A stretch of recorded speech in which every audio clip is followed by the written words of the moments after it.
Uranium এমন একটা মৌল যা একই সাথে অসীম সম্ভাবনার এক নতুন দিগন্ত খুলে দিতে পারে, আবার নিমেষে ভয়ঙ্কর ধ্বংসও ডেকে আনতে পারে।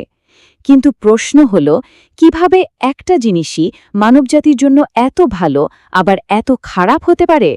চলুন এই বিষয়টা নিয়ে আজ কথা বলা যাক।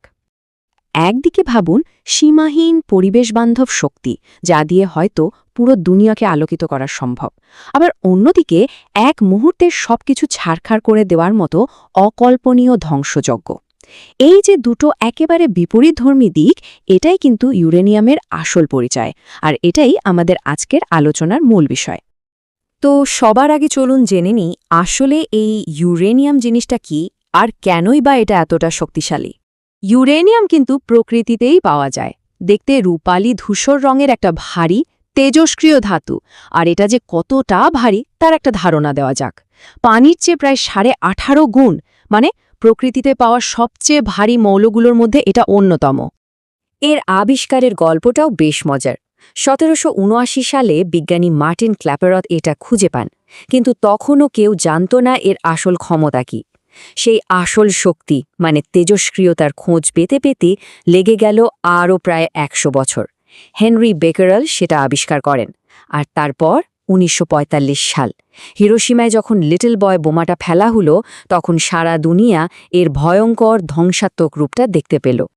আচ্ছা, এখন প্রশ্ন হলো, এই অমঞ্চ শক্তিটা আসে কোথা থেকে? এর পেছনের বিজ্ঞানটা কি? চলুন সেই রহস্যটাই একটু খোলাসা করা যাক। এর মূলে রয়েছে নিউক্লিয়ার ফিশন। প্রসেসটা শুনতে হয়তো জটিল মনে হতে পারে, কিন্তু আসলে বেশ সহজ। ভাবুন, একটা নিউট্রন এসে ইউরেনিয়াম 255 অ্যাটমকে একটা ধাক্কা দিল। ব্যাস, অ্যাটমটার সাথে সাথে ভেঙে গেল আর বিপুল শক্তি বেরিয়ে এলো।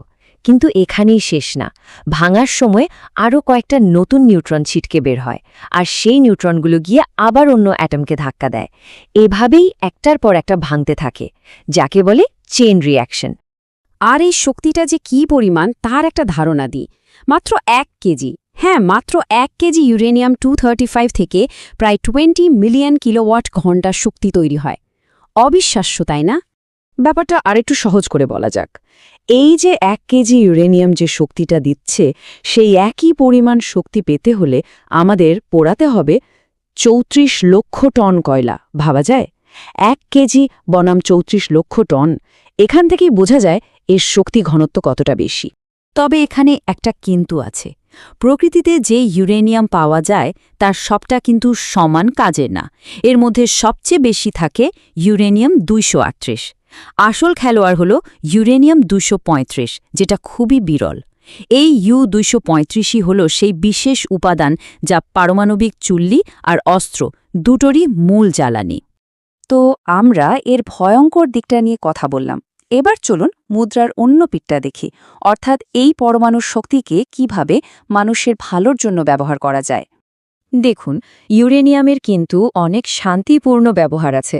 যেমন আমাদের দেশের রূপপুর পারমাণবিক বিদ্যুৎ কেন্দ্র। এখানে কার্বন নিঃসরণ ছাড়াই বিদ্যুৎ তৈরি হচ্ছে। শুধু তাই নয়, ক্যান্সারের চিকিৎসায় যে রেডিওথেরাপি দেওয়া হয় সেখানেও এর ব্যবহার আছে। এমনকি কৃষিক্ষেত্রে আরও ভালো ফসলের জাত তৈরি করতেও এটা কাজে লাগছে। আর এর সবচেয়ে বড় প্লাস পয়েন্টটা কি জানেন? এই পদ্ধতিতে বিদ্যুৎ তৈরি করলে কোনো কার্বন ডাইঅক্সাইড বাতাসে মেশে না, মানে পরিবেশ দূষণ হয় না। আজকের দিনে যখন আমরা ক্লাইমেট চেঞ্জ নিয়ে এত চিন্তিত, তখন এটা নিঃসন্দেহে একটা বিরাট ব্যাপার। কিন্তু আলোর নিচেই তো থাকে অন্ধকার। এবার আমাদের সেই অন্ধকার দিকটার মুখোমুখি হতে হবে, পরমাণু যখন অস্ত্র হিসেবে ব্যবহৃত হয়। Little boy, Hiroshima, 1945। এই 3টি শব্দই যথেষ্ট এর ভয়াবহতা বোঝানোর জন্য। ইউরেনিয়াম দিয়ে তৈরি ওই একটি বোমাই মানব ইতিহাসে যে কালো দাগ রেখে গেছে তা হয়তো কোনো দিনও মুছবে না। পারমাণবিক বোমার কথা তো বাদই দিলাম, এর আরও অনেক বিপদ আছে। যেমন ডিপ্লিটেড ইউরেনিয়াম দিয়ে তৈরি বিতর্কিত অস্ত্রশস্ত্র। আবার ধরুন চার্নোবিল বা ফুকুশিমার মতো ভয়ঙ্কর দুর্ঘটনা। সামান্য একটা ভুলে কি হতে পারে তা আমরা দেখেছি। আর সবচেয়ে বড় চ্যালেঞ্জ হল এর তেজস্ক্রিয় বর্জ্য। হাজার হাজার বছর ধরে যা বিপজ্জনক থেকে যায়, সেটাকে নিরাপদে রাখাটা সহজ কথা নয়। এই যে একদিকে আশীর্বাদ আরেকদিকে অভিশাপ, ইউরেনিয়ামের এই দ্বৈত চরিত্রের কারণেই এটা নিয়ে বিশ্বজুড়ে এত রাজনীতি, এত কড়াকড়ি। এটা এখন আর শুধু বিজ্ঞানের বিষয় নয়, বরং আন্তর্জাতিক নিরাপত্তার একটা বড় অংশ। আর এই পুরো বিষয়টার ওপর নজর রাখার জন্য একটা সংস্থা আছে, ইন্টারন্যাশনাল অ্যাটমিক এনার্জি এজেন্সি বা IAEA। এদের কাজই হলো খনি থেকে ইউরেনিয়াম তোলা থেকে শুরু করে এর ব্যবহার পর্যন্ত পুরো প্রক্রিয়াটা মনিটর করা। উদ্দেশ্য একটাই, যাতে এই প্রযুক্তি ভুল হাতে না পড়ে। একটা ইন্টারেস্টিং ব্যাপার হলো, সারা দুনিয়ার ইউরেনিয়ামের সাপ্লাই কিন্তু মাত্র হাতে গোনা কয়েকটা দেশের নিয়ন্ত্রণে। যেমন কাজাখস্তান একাই প্রায় 43% সাপ্লাই দেয়, এরপরেই আছে কানাডা, অস্ট্রেলিয়া। তার মানে বুঝতেই পারছেন এটা কতটা গুরুত্বপূর্ণ একটা কৌশলগত সম্পদ। আচ্ছা, এবার একটা খুব গুরুত্বপূর্ণ বিষয় বোঝা যাক। বিদ্যুৎ উৎপাদন আর বোমা বানানো দুটোর জন্য কিন্তু একই ধরনের ইউরেনিয়াম লাগে না। প্রকৃতিতে যে ইউরেনিয়াম পাওয়া যায় তাতে U-235 থাকে 1% কম। বিদ্যুৎ কেন্দ্রের জন্য এটাকে 3 থেকে 5% পর্যন্ত এনরিচ বা সমৃদ্ধ করতে হয়। কিন্তু একটা বোমা বানাতে গেলে সেটাকে 90% বেশি এনরিচ করতে হয়।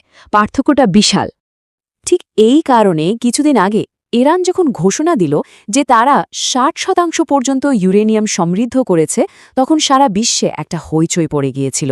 কারণ 60% বিদ্যুৎ কেন্দ্রের জন্য লাগেই না, কিন্তু এটা অস্ত্র বানানোর মাত্রা থেকে খুব বেশি দূরেও নয়। ব্যাপারটা বেশ বিপজ্জনক। তাহলে সব মিলিয়ে কি দাঁড়ালো? ইউরেনিয়াম আমাদের হাতে এমন এক শক্তি তুলে দিয়েছে যা দিয়ে আমরা এই পৃথিবীকে আরও সুন্দর করে সাজাতে পারি, আবার এক মুহূর্তে ধ্বংস করে দিতে পারি। দেখুন, বিজ্ঞান কিন্তু নিরপেক্ষ। সে শুধু পথ দেখায়, কিন্তু সেই পথে আমরা আলো জ্বালাবো নাকি আগুন, সেই সিদ্ধান্তটা পুরোপুরি মানুষের। প্রশ্নটা এখানেই, এত বিশাল একটা শক্তি ব্যবহারের দায়িত্ব নেওয়ার জন্য আমরা কি আসলেই প্রস্তুত?